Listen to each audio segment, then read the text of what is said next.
Can a telecom giant actually revolutionize the way you bank?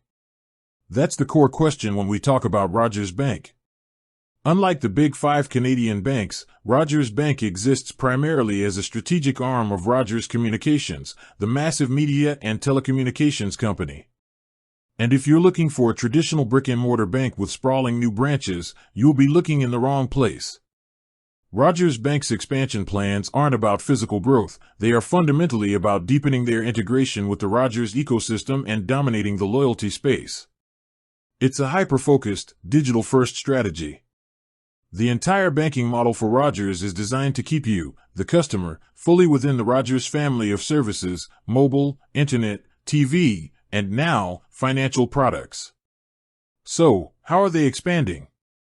Let's break down their three key strategic moves.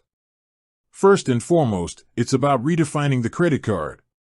Rogers Bank's flagship product, the Rogers Red World Elite MasterCard, is the primary vehicle for their expansion. Their recent enhancements are all aimed at providing maximum benefit to existing Rogers customers. They've boosted the cashback on almost all purchases, but here's the kicker, they give you an additional bonus when you redeem that cash back against your monthly Rogers, Fido, or Shaw bill. This is a brilliant, tight feedback loop. It encourages you to get a card, spend on the card, and then use your rewards to pay for your other Rogers services. It's not just a credit card, it's a loyalty weapon designed for retention and increased customer lifetime value.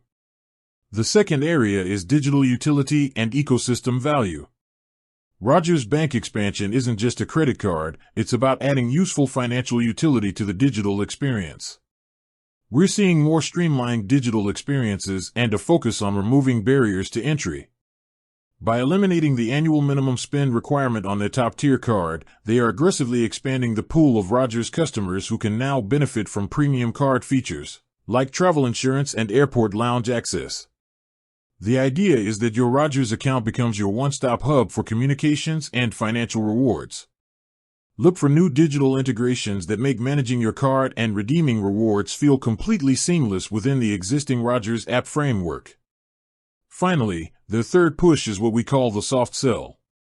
Rogers Bank isn't trying to become your primary checking or mortgage provider, which would require massive capital and regulatory hurdles.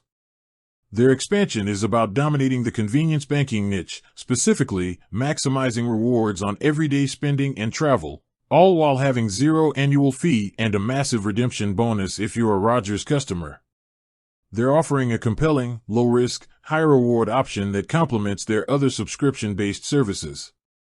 So, when you hear about Rogers Bank's expansion, think of it as a strategic, focused operation, one excellent card, fully integrated with one massive telecom network, designed to make it financially irrational to ever leave the Rogers ecosystem.